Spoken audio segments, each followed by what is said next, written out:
Hi viewers, welcome to super taste. ప్రతి weekend లాగే ఈ వీకెండ్ కూడా సూపర్ టేస్టీ వంటకాలతో మీ ముందుకు వచ్చేసాను. మరి ప్రోగ్రామ్ స్టార్ట్ చేద్దాం, వంటకాలు ఏంటో చూసేద్దాం. సూపర్ టేస్టీ వంటకాలు పరిచయం చేయడానికి చెఫ్ వెంకట్ గారు మనతో ఉన్నారు. సో ఆ రెసిపీస్ ఏంటో వెంకట్ గారిని అడిగి తెలుసుకుందాం. హాయ్ వెంకట్ గారు. హాయ్ అండి. ఈరోజు మా ప్రేక్షకులకు ఏం వంటకాలు తయారు చేసి చూపిస్తున్నారు సార్? ఈరోజు అంటే మనం చిరోటీ చేస్తున్నాము. చిరోటీ ఎస్ అండి. ఫస్ట్ స్వీట్ స్టార్ట్ చేస్తున్నాం wow, programme. Sweet chiroti sweet. So chiroti sweet పిల్లలకి ఎవరికైనా లైక్ టైం పాస్ స్నాక్ లాగా. So it's good for munching అనమాట. So it's like time pass sweet అనుకోండి.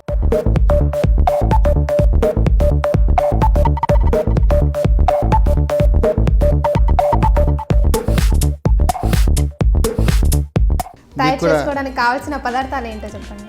తయారు చేసుకుని కావాల్సిన పదార్థాలండి: maida, ghee, salt, rice flour, sugar powder, Dalda. So కావాల్సిన పదార్థాలు ఏంటో చూసాం కదా, ఇప్పుడు తయారు చేసుకునే విధానం చూద్దాం. ఓకేనండి. సో ఫస్ట్ మనం మైదాతో స్టార్ట్ చేస్తాం. మైదా 100 గ్రామ్స్ మైదా వేస్తామండి. 100 గ్రామ్స్ మైదా. 100 గ్రామ్స్ మైదాలో 30 గ్రామ్స్ గీ వేస్తాము. 30 గ్రామ్స్ రెండేసి బాగా కలిపేసి గీ వేసుకుంటామండి. అన్ని స్వీట్లలో గీ కంపల్సరీగా వేస్తాను. అవునండి. సో గీ ఏంటంటే కొంచెం మనకి షార్ట్నింగ్ ఇంత క్రిస్పీనెస్ వస్తుంది అనమాట. సో దానికి యూజ్ అవుతుంది. అలాగే సాల్ట్ కూడా వేసేసుకుంటాం. స్వీట్లో సాల్ట్ ఏంటి? స్వీట్లో కూడా అండి ఏదైనా సరే లైక్ ఏ రెసిపీ చేసినా ఏది చేసినా అన్నేసి చూడు నన్నేసి చూడు అన్నదంట సాల్ట్. అలాగా ఏదైనా సరే సాల్ట్ వేసే వరకు దానికి కంప్లీట్నెస్ రాదనమాట. సో ఈవెన్ స్వీట్ చేసినప్పుడు కూడా కొంచెం సాల్ట్ వేస్తే దానికి టేస్ట్ బాగా వస్తుంది. ఓకే, బాగా కలిపేసాయి. ఇప్పుడు మనం వాటర్ వేసి నీడ్ చేసుకుంటామండి. ఇది మైదా, ఇంకా నెయ్యి, సాల్ట్, వాటర్ వేసి బాగా కలిపేసేసుకోండి. సో ఇది మెల్లగా మిక్స్ చేయాలండి. బాగా మెత్తగా అయ్యేటట్టు అలా కలిపేసి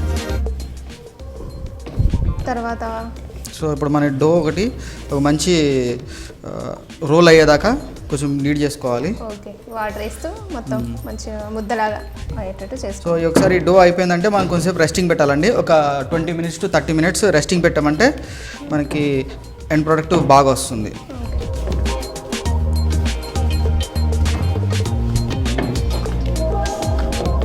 ఈ స్వీట్ ఎక్కడ బాగా ఫేమస్ అండి? ఈ స్వీట్ కర్ణాటక సైడ్ అట్లా ఫేమస్ అండి. ఇది కర్ణాటక సైడ్, గోవా సైడ్ అట్లా చేసుకుంటారండి ఇది.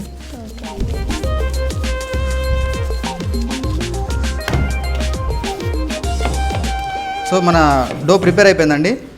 సో మన డో ప్రిపేర్ అయిపోయింది కాబట్టి దీనికి కొంచెం లైట్గా మనము ఆయిల్, గీ ఉంది కదండి మన దగ్గర, జస్ట్ లైట్గా కొంచెం గీ దానిపైన కవరింగ్లో పెట్టుకుని కొంచెం ఇలా రెస్టింగ్ పెడతామండి. ఒక 20 minutes అలా పెట్టేసాలి. సైడ్ పెట్టేసుకుంటాం. అది సైడ్ పెట్టుకుని అది రెస్టింగ్ పీరియడ్లో ఉన్నంత మధ్యలో మనం ఒక చిన్న ప్రిపరేషన్ చేసుకోవాలి. ఒక 30 grams Dalda. Okay, 30 grams Dalda.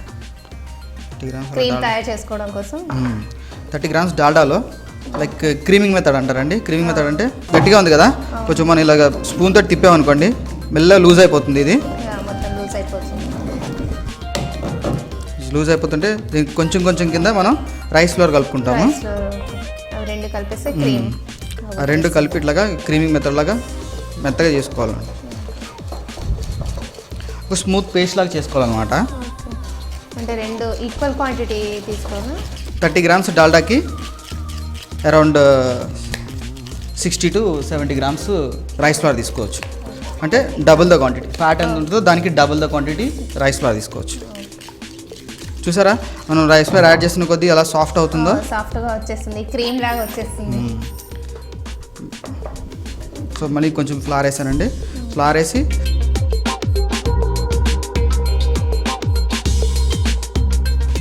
కొంచెం ఇక్కడ కాస్తంత మన పవర్ యూజ్ చేసి ఇది కొంచెం క్రీమింగ్ మెథడ్లో క్రీమ్ కింద చేసుకోవాలండి. చూసారా ఎట్లా స్మూత్ పేస్ట్ అయిపోయిందో, మెత్తగా అలా వచ్చేస్తుంది స్మూత్గా. సో ఇక్కడ మన పేస్ట్ రెడీ అయిపోయిందండి. Rice flower with Dalda. So ఇది ఒక ప్రిపరేషన్ అండి. సో మన ప్రిపరేషన్ రెడీ అయిపోయింది. సో దాంట్లో మీరు సాల్ట్ అవి ఏమి వేయాల్సిన అవసరం లేదు. సో నెక్స్ట్ అండి మన 20 మినిట్స్ అయిపోయిందండి. డో రెస్టింగ్ ఉంది. సో ఇప్పుడు మన డోని ఈక్వల్గా త్రీ రోల్స్ కింద డివైడ్ చేసుకుంటామండి. 100 గ్రామ్స్ డో కాబట్టి మనకి 3 ఈక్వల్ రోల్స్ కింద డివైడ్ చేసుకుని 3 చపాతీలా చేసుకుంటాం. ఓకే. సో 3 చపాతీలు చేసుకున్న తర్వాత నెక్స్ట్ ప్రాసెస్ ఏంటో చూడండి.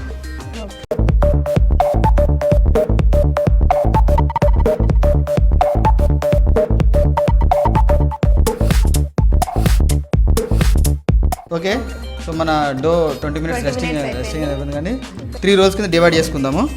ఎట్లయితే చెప్పాము మనం మంచి మళ్ళీ ఇంకోసారి జస్ట్ ఒకసారి రఫ్గా కలిపేసుకుని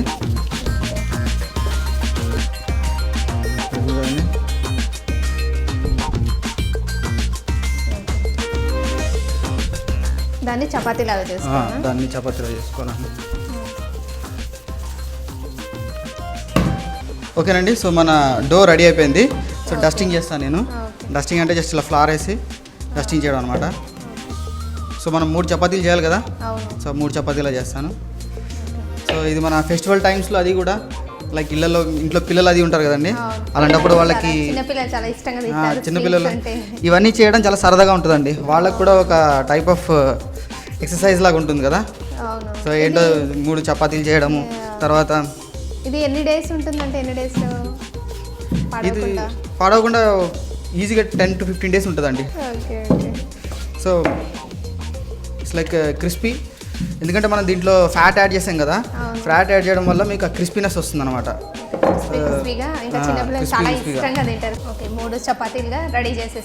ఓకేనండి. సో మన 3 చపాతీలు రెడీ ఉన్నాయి. సో నెక్స్ట్ ఏం చేస్తామంటే మనం చేసుకున్న డాల్డా ప్లస్ రైస్ ఫ్లవర్ ఉంది కదండి. సో అది అప్లై చేస్తాము. దానిపైన మొత్తం అప్లై చేస్తామండి. జస్ట్ లైట్గా ఇలాగా సరదాగా అప్లై చేసి ఒకదాని మీద ఒకటి లేయర్ చేస్తామండి. మన డాల్డా ఇది రెడీ ఉంది కదండి. సో డాల్డా ఇది రెడీ ఉంది. మన దగ్గర ఏదైనా జస్ట్ ఫ్లాట్ ఏదైనా ఇట్లా ఉంటే లైక్ గరిటె కానీ ఏదైనా కానీ ఉంటే దాంతో ఈజీ ఇట్లా అప్లై చేసుకోవచ్చు. దానికంతా పెట్టేసేయాలండి. ఇది పెట్టడం వల్ల మనకి లేయర్స్ వస్తాయండి. సో మనం ఇది చేసేది ఎందుకంటే మంచిగా లేయర్స్ రావడానికి అని చెప్పేసి. సో ఇప్పుడు మళ్ళీ నెక్స్ట్ ఏం చేస్తామంటే నెక్స్ట్ మళ్ళీ ఇది దానిపైన ఇంకో చపాతీ పెట్టేస్తాం. మళ్ళీ సేమ్ అదే ప్రాసెస్ లాగా చేసి మళ్ళీ ఇంకో చపాతీ పెట్టేస్తాం. సేమ్ అదే ప్రాసెస్లో చేసి ఇంకో చపాతీ పెట్టేస్తామండి. మళ్ళీ సేమ్ ప్రాసెస్ మళ్ళీ క్రీమ్ అలాగే అప్లై చేసేసి మళ్ళీ చపాతీ పెట్టేస్తాం. చపాతీ మళ్ళీ పెట్టేస్తామండి. ఓకే. మన 3 లేయర్స్ రెడీ అయిపోయినాయండి. సో మనం ఇప్పుడు డస్టింగ్ చేసుకుంటాము. మళ్ళీ కొంచెం డస్టింగ్ చేసుకోవాలా. డస్టింగ్ చేసుకొని మళ్ళీ ఫోల్డ్ చేసి కట్ చేసేసుకుంటాము. సో జస్ట్ ఫస్ట్ లైట్గా ఎందుకంటే లోపల ఎయిర్ బబుల్స్ అయి ఉంటాయి. ఓకే. సో ఆ ఎయిర్ బబుల్స్ రిలీజ్ చేయడానికి అన్నట్టుగా ఇది లైట్గా ప్రెస్ చేయండి. నేను చాలా స్వీట్స్ చూసాను కానీ ఈ రకమైన స్వీట్ అసలు ఎప్పుడు చూడలేదు. అవునండి, చాలా డిఫరెంట్గా ఉంది. ఎవరైనా చిన్నపిల్లలతోటి మనకి సమ్మర్ టైంలో అది క్యాంప్స్కి వెళ్తూ ఉంటారు, సమ్మర్ క్యాంప్స్కి వెళ్తూ ఉంటారు, పిక్నిక్ అలాంటి వాళ్ళు మంచిగా ఇంట్లో కూర్చుని ఇలాంటి ఏదైనా ఇంట్రెస్టింగ్గా పిల్లలకు కూడా ఇంట్రెస్ట్ వస్తుంది, ఇలా చేసుకోవచ్చు అన్నట్లా. సో మనం చూసారా మెల్లగా చేయడం వల్ల లోపల ఎయిర్ గ్యాప్స్ ఏమైనా ఉంటాయి కూడా ఇప్పుడు మనకి కుదిరినంతగా మనం దీన్ని ఫ్లాట్గా స్ప్రెడ్ చేసుకోవాలి.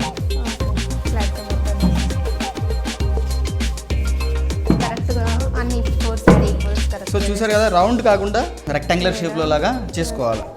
రౌండ్గా చేస్తే ఏమవుతుందండి? రౌండ్గా చేస్తే మనం ఫోల్డింగ్ చేసుకోవడానికి కుదరదండి. ఫోల్డింగ్ చేసుకున్నప్పుడు కరెక్ట్గా రాదు. జస్ట్ మళ్ళీ మనం సేమ్ ఒక లేయర్ మళ్ళీ ఇక్కడ రైస్ ఫ్లవర్ పెడతాం. స్వీట్గా చాలా బాగుంటుంది. ఇంకా క్రిస్పీనెస్ బాగా వస్తుందండి. మొత్తం దీనికి కూడా ఎడ్జెస్కి పెట్టద్దా? దీనికి కూడా ఎడ్జెస్ పెట్టకూడదండి. దీనికి కూడా ఎడ్జెస్ పెట్టకూడదు. ఓకే. సో మనం మళ్ళీ ఇది చేసిన తర్వాత ఒక 15-20 మినిట్స్ కొంచెం ఫ్రిడ్జ్లో అన్న దాంట్లోనే పెట్టేసుకోవాలండి. ఫ్రిడ్జ్లో పెట్టుకుంటే మనకు అది సెట్ అవుతుంది. లోపల ఫ్యాట్ అది ఉంటుంది కదండి, అది ఫ్యాట్ కరెక్ట్గా హార్డ్ అవుతుంది అనమాట. హార్డ్ అయ్యి మనకి షేప్స్ బాగా కరెక్ట్గా వస్తాయి కట్ చేసుకున్నప్పుడు. ఇప్పుడు కొంచెం డాల్డా లూజ్గా ఉందనుకోండి, మనకి కట్ అయినప్పుడు షేప్ అటు ఇటు కింద మారుతూ ఉంటుంది. మన షీట్ రెడీ అయిపోయింది కదా. సో ఈ షీట్ రెడీ అయిపోయిందా, మనం చాలా జాగ్రత్తగా కొంచెం ఈ షేప్లో చేసుకుని మెల్లగా రోల్ చేసుకోవాలండి. రోల్ చేసుకునే ముందు కొంచెం చివర్లా వాటర్ పెట్టుకోవాలి. వాటర్ అయినా పెట్టుకోవాలి. వాటర్ పెట్టుకుంటే మనకి రోల్ చేస్తాం కదా, సీల్ ఊడిపోకుండా ఉంటుంది. సో లేకపోతే మళ్ళీ ఆయిల్లో ఫ్రై చేసినప్పుడు విడిపోవడం అట్లా జరుగుతుంది. సో వాటర్ పెట్టుకోవడం వల్ల మనకి కరెక్ట్గా ఇది ప్యాక్ అయిపోతుంది అనమాట. అడ్జస్ట్ పెట్టకుండా వాటర్ పెట్టేసుకుంటున్నాం. మరి అన్ని స్వీట్స్లలో ఒక ఫ్లేవర్ అనేసి వస్తుంది కదా సార్, దీంట్లో ఏం మసాలా ఎలా ఉంటుంది? దీంట్లో ఫ్లేవర్ అంటే మనం షుగర్ పౌడర్ చేసుకున్నాం కదండి. సో షుగర్ పౌడర్లో ఇలాచీ వేసి దాన్ని పౌడర్ చేసాం అనమాట. సో ఎప్పుడైతే మనం ఫ్రై చేసి తీసి దాని మీద షుగర్ పౌడర్ వేస్తామో మనకి మంచి ఇలాచీ ఫ్లేవర్ అనేది వస్తుంది. ఓకేనండి, ఇప్పుడు మనం రోలింగ్ చేస్తున్నాము. సో జస్ట్ కొంచెం ఇట్లా చేసుకుని చిన్నగా చేసేసుకోవాలి. చిన్నగా కొంచెం చూసుకున్నప్పుడు కొంచెం టైట్గా రోల్ చేసుకోవాలా. టైట్గా రోల్ చేసుకోవాలి, ఎక్కువ కొంచెం లూజ్ వదలకూడదు. ఇక్కడ నుంచి మనం కొంచెం కాన్షియస్గా ఉంటే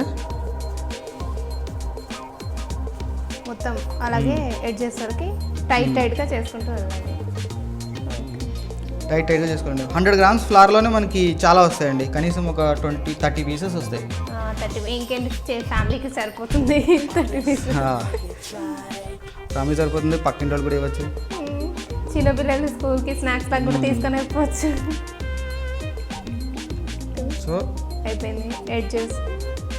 సో ఎట్లయితే మనం వాటర్ అప్లై చేసామో అక్కడక్కడ అది కరెక్ట్గా సీల్ అయిపోతుంటుంది అనమాట. ఓకే, ఎడ్జ్ వరకు సేమ్ అలాగే చిన్నగా టైట్గా చేసుకుంటాం. దీన్ని మన రోల్ రెడీ అయిపోయిందండి. సో రోల్ నెక్స్ట్ ఏం చేయాలంటే ఇది కట్ చేసి రోలింగ్ పిన్ తోటి లైట్గా ప్రెస్ చేసి ఫ్రై చేస్తామండి. Okay, so before that we will ఇది కొంచెం మనం ఒక 15 to 20 minutes రెస్టింగ్ పెడతాం. ఓకే ఓకే అండి, ఓకేనండి. సో మన ఈ రోల్ ఎప్పుడైతే 15 to 20 minutes రెస్టింగ్లో ఉంటుందో అప్పుడు దాకా మనం ఆయిల్ అది ప్రిపేర్ చేసుకుని మనం స్విచ్ ఆన్ చేసుకుని ఆయిల్ హీట్ అయిపోతుందండి.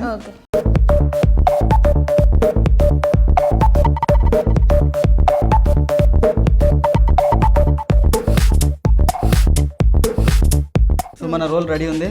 సో మీరు ఫ్రై చేయడానికి రెడీ ఉన్నారు కదా? రెడీగా ఉన్నాను. సో ఫస్ట్ ఎడ్జెస్ కట్ చేస్తామండి. సో ఈ రోల్ కట్ చేసినప్పుడు ఎప్పుడు నొక్కకూడదు, ప్రెస్ చేయకూడదు, జస్ట్ ఇట్లా కట్ చేయాలన్నమాట. మీరు నైఫ్తో ఇట్లా నొక్కేసినా సరే అది గట్టిగా కట్ అయిపోద్ది, కానీ అట్లా కట్ చేయడం వల్ల మీకు లేయర్స్ రావు. లేయర్స్ కనిపిస్తున్నాయి కూడా, లేయర్స్ కూడా కనబడుతుంది సారా. సో అలా చిన్న పీసెస్ అలాగే కట్ చేసుకుంటామండి. ఇలా కాకుండా వేరే షేప్స్లో కట్ చేసుకోలేము అండి. ఇలా వేరే షేప్స్లో అంటే మీరు కొంచెం స్క్వేర్స్ లాగా అట్లా చేసుకోవచ్చు అండి. కానీ నార్మల్గా ట్రెడిషనల్గా దీనిది ఒకటే షేప్ ఉంటుంది. సో జస్ట్ మనం రోలింగ్ పిన్ తోటి జస్ట్ ఇలా ఉన్నది చిరోటీని జస్ట్ ఇలా జెంటిల్గా ప్రెస్ చేయాలి అంతే. జస్ట్ జెంటిల్గా అంట్లో అంతే. జస్ట్ అంటే అలా ప్రెస్ చేస్తే లేయర్స్ మనకు కనిపిస్తాయి. అలా ప్రెస్ చేస్తే ఏంటంటే మనకి కుక్ అయినప్పుడు మంచిగా ఈవెన్గా ఫ్రై అవుతుంది అనమాట. ఇట్లా ఉంటే మధ్యలో ఉడకదు, లోపల పచ్చిగా ఉండిపోతుంది. చిన్నగా ఒకసారి అట్లా అంటే సరిపోతుంది. ఇది ఫ్లేమ్లోంచి తీసేయండి. ఫ్లేమ్లోంచి తీసేసి మనం ఏం చేస్తామంటే ఫ్లేమ్లో లేకుండానే ఇట్లాగా ఆయిల్ వేసేస్తాం అనమాట. ఇంతకుముందు చేసినవి కూడా అన్నీ అలాగే చేస్తారు. లాస్ట్ ఎపిసోడ్స్లో కూడా అలాగే చేసామండి. ఏంటంటే మనకి ఇది ఒక టెంపరేచర్లో ఇది రైజ్ అవుతుంది అనమాట పైకి. ఓకే, పైకి వచ్చినప్పుడు అప్పుడు మనం ఫ్లేమ్ మీద పెడితే బాగుంటుంది. ఇప్పుడు వదిలేయండి, అట్లా ఫ్రై అవనివ్వండి. ఓకేనండి. సో ఇది మనం గోల్డెన్ బ్రౌన్ దాకా ఫ్రై అయ్యేదాకా కొంచెం వెయిట్ చేద్దాం. చూసారు కదా, మనది మంచి స్లో ఫ్లేమ్లో కుక్ అవుతున్నాయి. మన కాజా ఎలా వస్తాయి అట్లా వచ్చిందండి. కానీ మీకు అది ఇది చాలా డిఫరెంట్ అండి, కొంచెం ఇది డిఫరెంట్ టేస్ట్. సో మనం ఆ రైస్ ఫ్లవర్ అప్లై చేసినందుకు అవి కూడా మంచిగా లేయర్స్ వచ్చినాయి కదండి. మనం తీసిన తర్వాత ఎప్పుడైతే మనం మన టిష్యూ పేపర్ ప్లేట్లో తీసేసుకుంటామో కొంచెం సేపు ఆగి దానిపైన షుగర్ పౌడర్ చల్లాలండి. అది ఎప్పుడైతే వేడిగా ఉంటుందో అప్పుడు షుగర్ పౌడర్ చల్లితే మనకి షుగర్ పౌడర్ మంచిగా క్యారమలైజ్ అయ్యి దానికి అతుక్కుంటుంది. మరి లేట్ అయిపోయి ఒక 10 నిమిషాలు 5 నిమిషాల తర్వాత వేసారనుకోండి, షుగర్ ఏమి అంటుకోదు. అది మనకి ఇది రెడ్ కలర్ వచ్చింది మంచిగా.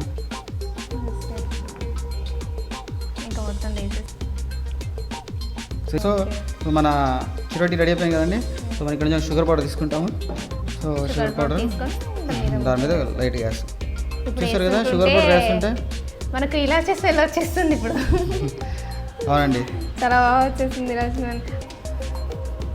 మొత్తం అన్నిటికీ సేమ్. అన్నిటికీ అలాగే సేమ్ అట్లానే వేస్తామండి షుగర్ పౌడర్.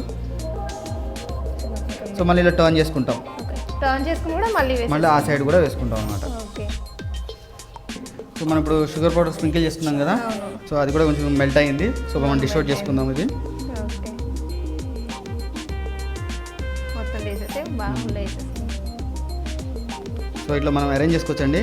ఈ స్వీట్ మీకు కావాలంటే లైక్ 1 వీక్ 2 వీక్స్ ఈజీగా ఉంటుందండి. ఎందుకంటే దీంట్లో మనకి మాయిశ్చర్ లేదు కదా, సో మాయిశ్చర్ లేదు, ప్లస్ షుగర్ క్వాంటిటీ బాగుంది, డ్రై ఉంది, ఆయిల్ కంటెంట్ ఉంది కాబట్టి మీకు ఇది 15 డేస్ అన్నా పాడవకుండా ఉంటుంది. 15 days ఉంటుంది.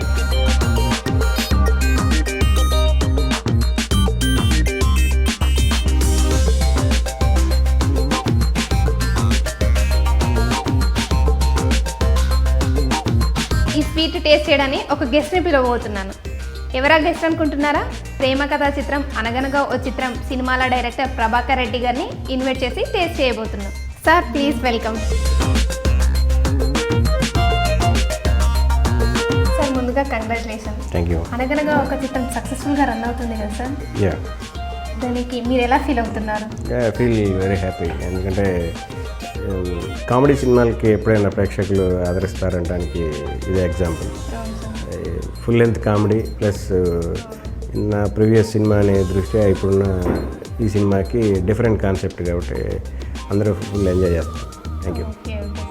సార్ ప్రేమ కథా చిత్రం అనగనగా ఒక చిత్రం ఎండింగ్కి చిత్రం అనే నేమే పెడుతున్నారు, ఏమైనా సెంటిమెంటా? నో యాక్చువల్గా ఇప్పుడు రెగ్యులర్గా ఫ్యామిలీలో జరుగుతున్న దాన్ని ఏ రకంగానూ చిత్రం అనలేము. కానీ ఎవరు చేయలేనిది ఒకటి చిత్రంగా జరుగుతున్నప్పుడు కథలో భాగంగా కొన్ని చిత్రాలు జరిగినప్పుడు ఆ చిత్రాన్ని పేరు పెట్టుకోవడం తప్పలేదు. కాబట్టి ఒక చిత్రమైన సందర్భంలో చిత్రంగా ఒకటి పని జరిగినప్పుడు దాన్ని చిత్రం అనాలి. కాబట్టి ఆ చిత్రం అనేది నాకు టైటిల్కి యాప్ట్ అని నేను అనగనగా ఒక చిత్రాన్ని పేరు పెట్టడం జరిగింది. నెక్స్ట్ మూవీ కూడా ఎండింగ్ చిత్రం అనే పెట్టబోతున్నారు. 100% అది అబ్జర్వ్ అది ఆటోమేటిక్గా పెళ్లి కథ చిత్రం అవుతుంది. సో అని లాజిక్ ఏం లేదు, బట్ ఆ సినిమాకి సంబంధించిన ఎలిమెంట్ ఒకటి ఉంటుంది కాబట్టి చిత్రాన్ని పేరు పెట్టడం జరుగుతుంది. సార్ ప్రేమ కథల చిత్రంలో హర్రర్, కామెడీ, థ్రిల్లర్ ఆ టైప్లో ఉంది కదా మొత్తం ఆ మూవీ అంతా. ఇప్పుడు అనగనగా ఒక చిత్రం కూడా సేమ్ అదే సోనాల్లో ఉంటుందా, డిఫరెంట్గా ఉందా? ఓకే. ఈ పాయింట్ డిఫరెంట్, ఆ పాయింట్ డిఫరెంట్. యాక్చువల్గా ఆ సినిమాలో హర్రర్ తోటి కామెడీ చేయడం అనేది అది ట్రెండ్ సెట్ అయిపోయింది. ఈ సినిమాలో స్పెషల్ ఏంటంటే మనం ఎక్కువ చాలా డిపార్ట్మెంట్లు చూస్తుంటాం. పోలీస్ డిపార్ట్మెంట్ ఎలా అంత స్ట్రిక్ట్గా ఉంటారో, లేదంటే ఫ్యామిలీలు, ఇంకోటి పొలిటికల్గా, అన్ని రకరకాల డిపార్ట్మెంట్లు రకరకాలుగా చూసి ఉంటాం. బట్ ఎవరికి టచ్ లేని ఒక జోనర్ ఏంటంటే నక్సలైట్స్ అనేది ఎలా ఉంటారు, వాళ్ళ జీవనం ఎలా ఉంటుంది అనేది జనరల్గా హిస్టరీలో చూసి ఉంటాం, కానీ ఈ మధ్యకాలంలో మళ్ళీ లేదు. సో అలాంటి ఒక జోనర్ని టచ్ చేస్తూ వాళ్ళకి 24 గంటలు వైరుధ్యంగా ఉండే పోలీస్ డిపార్ట్మెంట్తో ఇద్దరి మధ్య జరిగే కామెడీ ఈ సినిమాకి స్పెషల్. అందుకు అనగనగా ఒక చిత్రం అనే టైటిల్ పెట్టాల్సి వచ్చింది. దీనిలో హర్రర్ ఉండదు, కానీ బట్ ఒక భయం మధ్య కామెడీ అనేది స్టార్ట్ అవుతుంది. ఈ హర్రర్ టైప్ భయం కాదు, ఇది లోపల ఉన్న 2 డిపార్ట్మెంట్లు, స్ట్రాంగ్ డిపార్ట్మెంట్ల మధ్య ఉన్న భయం ద్వారా హర్రర్ మన కామెడీ వస్తుంది. అది ఈ సినిమాకి స్పెషల్. భయం కలిగేదానికి చూసే ఆడియన్స్కి ఎంజాయ్ చేస్తారు. ఎందుకోసం అంటే ఒక ఇన్నోసెంట్ పీపుల్స్ వాళ్ళిద్దరి మధ్య ఇరుక్కుంటే అలానే పోట్లాడలేరు, అలానే వాళ్ళతో సర్ది చేయలేరు. అలాంటి వాళ్ళు వాళ్ళ మధ్య ఉంటూ వాళ్ళ అభిమానాన్ని పొందుతూ బయటకు రావడం అనేది సినిమాకి స్పెషల్. సార్ ఈ మూవీ చిన్న మూవీ అయినా కానీ అంత పెద్ద పెద్ద ఆర్టిస్టులని అందరూ తీసుకొచ్చి పెట్టారు కదా, అది ఏంటి స్టోరీ డిమాండా లేకపోతే ఇంకేదైనా? ఈ సినిమాకి చిన్న సినిమా లాగా ఫస్ట్ స్టార్ట్ చేశాం, కానీ కథ డిమాండ్ ప్రకారం ఒక సీనియర్ కమెడియన్లను తీసుకోవాలనేది మెయిన్ ఇంటెన్షన్. దానికోసమే ఆ కథకు వాళ్ళ అవసరం కూడా. ఆ కథలో భాగంగానే వాళ్ళందరూ 1 by 1 ఒక్కొక్క క్యారెక్టర్ రావటం కానీ జరుగుతుంది. మెయిన్ థింగ్ ఇది హీరో పక్కన కంటిన్యూగా ఉండేది ప్రభాస్ సీను, తనతో పాటు మళ్ళీ కంటిన్యూషన్ ఉండేది వెన్నెల కిషోర్ గారు. ఈ 2 క్యారెక్టర్లు ఫుల్ లెంత్ సినిమా ఉంటాయి. వీళ్ళిద్దరు క్యారెక్టర్ల మధ్య ఒక భయానకంగా ఉండటానికి ఒక డీజీపీ క్యారెక్టర్ రేంజ్లో షిండే గారు, అంటే ఆ క్యారెక్టర్కి తగ్గ పర్సనాలిటీ లేకపోతే దాని వాల్యూ ఉండదు. సో అప్పుడు షిండే గారిని పర్టికులర్గా ఈ సినిమాకి స్టోరీ అంతా ఎక్స్ప్లెయిన్ చేసి ఆయన పర్పస్ ఆయన క్యారెక్టర్ యొక్క వాల్యుయేషన్ చెప్పి అతను తీసుకోవడం జరిగింది. ఇది సేమ్ వే ఇంకా పవర్ఫుల్గా character Naxals Dal commander character, అది సూర్య గారు. ఆయనకి స్టోరీ మొత్తం నేరేషన్ చేసినప్పుడు నేను ఈ క్యారెక్టర్ని నాకు టైమింగ్తో సహా చెప్పండి, నేను నా బాడీ లాంగ్వేజ్తో సహా నేను చేస్తాను వెరైటీగా అని చెప్పి ఆయన సూర్య గారు యాక్ట్ చేయడం జరిగింది. ది సేమ్ వే వాళ్ళందరూ ఈ రోజున ఫోన్ చేసి సినిమా బాగా వచ్చింది ప్రభాకర్ అని మాట్లాడుతుంటే చాలా హ్యాపీగా ఫీల్ అయ్యారు. పైగా అందరూ ఆర్టిస్టులతో పాటు ఒక కంటెంట్ని నమ్ముకొని నాకు సపోర్ట్ చేసిన ప్రొడ్యూసర్ కూడా ఎక్కువ నా ఇన్వాల్వ్మెంట్ ఎక్కువ ఉంటుంది. సో ఇంతమంది సీనియర్స్ ఆర్టిస్టులు ఉన్నారు కాబట్టి ఈ సినిమా అంత సక్సెస్ఫుల్గా రన్ అవుతుంది సార్. Thank you. ఈరోజు సూపర్ టేస్ట్లో మా చెఫ్ వెంకట్ గారు చిరోటి స్వీట్ తయారు చేసి చూపెట్టారు సార్. ఎలా ఉందో టేస్ట్ చూసి చెప్పండి. Thank you. టేస్ట్ చేయండి సార్. రైట్, బాగుందండి. వెరైటీ స్వీటు, మంచి ఎలాచి స్మెల్, మంచి కరకరలాడుతుంది. ఎందుకంటే ఈ టైప్ స్వీట్ తింటాం నేను ఫస్ట్ టైం. అఫ్కోర్స్ విలేజ్లో అన్నింటిలో తింటూ ఉంటాం కానీ అఫ్కోర్స్ వెరైటీగా ఉంది. బాగుందండి, చాలా బాగుందండి. ఇది ఒకటి మీరు కూడా తీసుకోండి. Right, have it. Thank you sir. Right. చాలా బాగుందండి. అసలు క్రిస్పీగా ఇలాచీ ఫ్లేవర్, నెయ్యి అన్నీ సూపర్గా అనిపిస్తుంది. తింటుంటే ఇంకా తినేయాలనిపిస్తుంది. దీన్ని ఇంకా 15 days స్టోర్ చేసుకోవచ్చంట. ఇంకా ఎంత అసలు చిన్నపిల్లలు ఇంకా ఇష్టంగా తినేస్తారు. చాలా స్వీట్గా కూడా లేదు, కరెక్ట్గా ఉంది. మీరు కూడా ట్రై చేసి చూడండి, సూపర్గా ఉంది. నాకైతే చాలా నచ్చేసింది. Thank you sir. ఈరోజు మా షోకి వచ్చారు, మీ సినిమా విశేషాలు అన్ని కబుర్లు మాతో పంచుకున్నారు. Thank you so much sir. Thank you అండి. ఈ ప్రోగ్రామ్కి నన్ను ఇన్వైట్ చేసినందుకు చాలా థ్యాంక్స్. అనగనగా ఒక చిత్రం చూడండి. మిమ్మల్ని ఫుల్ ఎంటర్టైన్ చేయడం కోసమే సినిమా ఉంది. మీరందరూ విత్ ఫ్యామిలీలతోటి ఈ సినిమాకి రండి, ఫుల్ ఎంజాయ్ చేస్తారు. ముఖ్యంగా ఫ్యామిలీ అందరూ చూడగదగ్గ సినిమా అండి. Thank you very much. Thank you Venkat గారు. క్రిస్పీ స్వీట్ చేసి చూపించారు. మా ప్రేక్షకులందరికీ బాగా నచ్చేలా చేసి ఉంచారు. Thank you so much. Thank you అండి. సో వ్యూయర్స్, చూసారుగా ఈరోజు సూపర్ టేస్టీ వంటకం. నెక్స్ట్ ఎపిసోడ్లో మళ్ళీ కలుద్దాం. Until then bye.